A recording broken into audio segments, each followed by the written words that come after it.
வணக்கம். செல்வகுமாரின் ஏன் எதற்கு எப்படி என்ற பகுதியில் இன்றைக்கு அமெரிக்காவோட நிலவு பயணம். என்ன சார் நிலவு பயணம்? ஏற்கனவே தான் நீல் ஆம்ஸ்ட்ராங், எட்வின் ஆல்ட்ரின் நிலவுல போய் இறங்கிட்டாங்களே, எதுக்கு மீண்டும் ஒரு நிலவு பயணம்? என்ன காரணம் அப்படிங்கிறத பார்ப்போம். 1969ஆம் ஆண்டு அமெரிக்கா நிலவுல காலடி வைத்தது என்று நாம் பாட புத்தகத்தில் நாம் சிறு வயதிலேயே படித்திருக்கிறோம். அறிவியல் பாட புத்தகத்தில் முதல் பாடமாக கூட வந்திருந்துச்சு. இந்த நிலையில ஏன் ஒரு மீண்டும் ஒரு முயற்சி? அப்ப ஏற்கனவே என்ன ஆனது அந்த முயற்சி? ஏன் கைவிடப்பட்டது அந்த முயற்சி?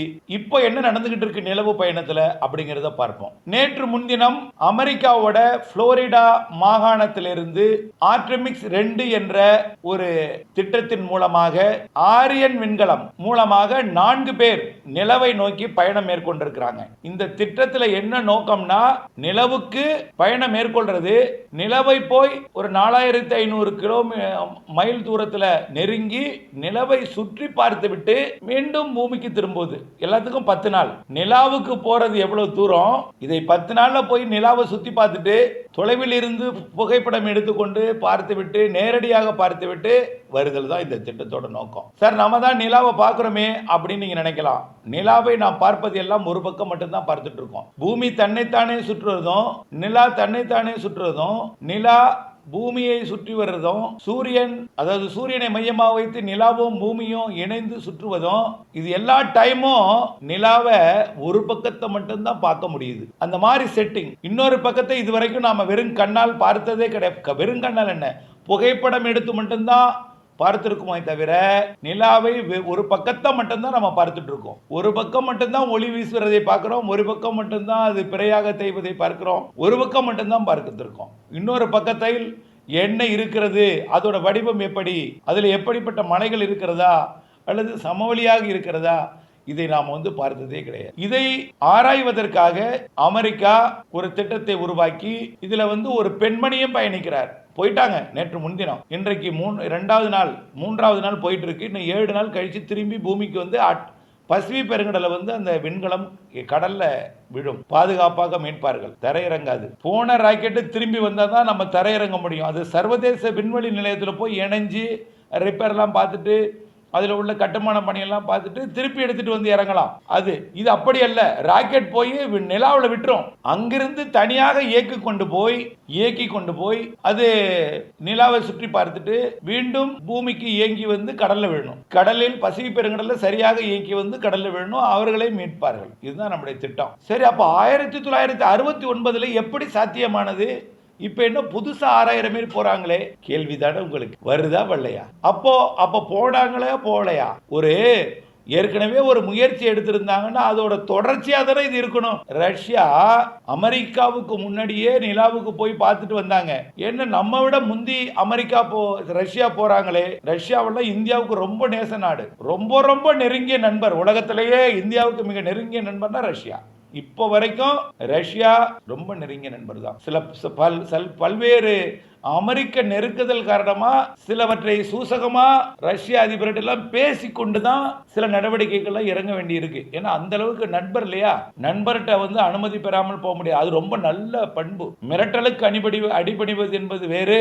நண்பர்கிட்ட போய் பேசி இந்த ஊருக்கு போறேன், இங்க போறேன், அங்க போறேன்னு சொல்லிட்டு போறது ஒரு குடும்ப உறுப்பினர் போல ரஷ்யா இருக்கு. இப்போ ரஷ்யா அமெரிக்காவுக்கு முன்பே நிலவுக்கு அனுப்பியது.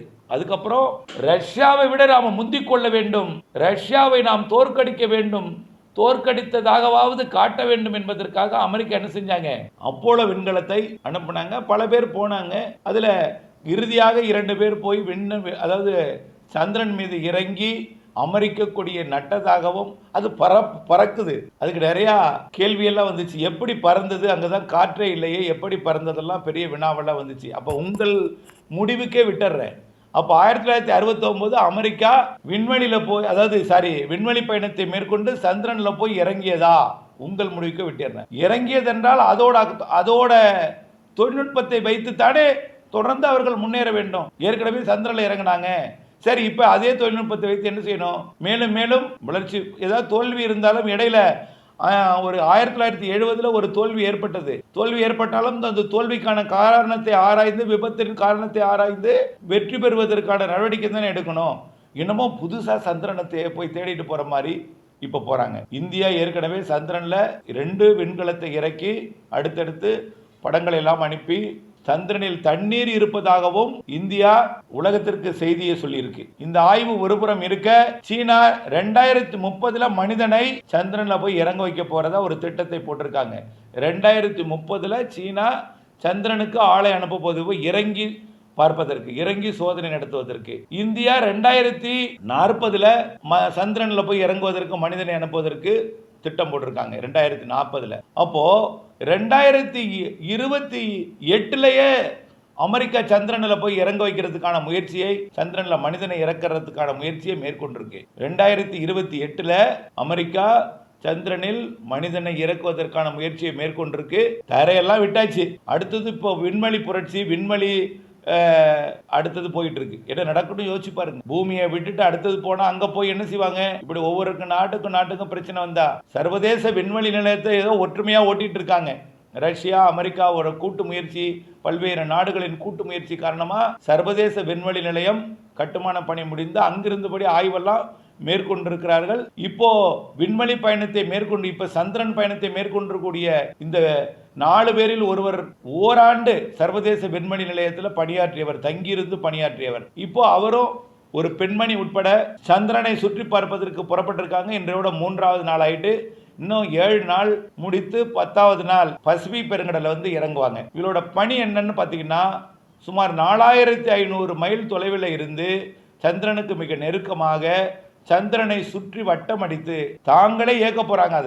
அந்த விண்கலத்தை, அதாவது ஆரியன் விண்கலத்தை அவர்களே இயக்கி சந்திரனுக்கு எவ்வளவு நெருக்கமா போக முடியுமோ போய் சந்திரனை வட்டம் அடித்து அதில் இருக்கக்கூடிய தகவல் எல்லாம் சேகரித்து விட்டு மீண்டும் பூமிக்கு திரும்ப போறாங்க. இது எதுக்குன்னா, ஒரு சந்திரனில் இறங்குவதற்காக நெருங்கும் முயற்சி. அப்ப 1969 இறங்கலையா, இறங்கினாங்களா, உங்கள் முடிவுக்கு விட்டுறேன். நாம பாடப்புத்தகத்திலேயே அதை படித்தோம். நீல் ஆர்ம்ஸ்ட்ராங், எட்வின் ஆல்ட்ரிங்லாம் படித்தோம். ஆகவே இப்போ ஒரு புது முயற்சியா அமெரிக்கா இறங்கியிருக்கு.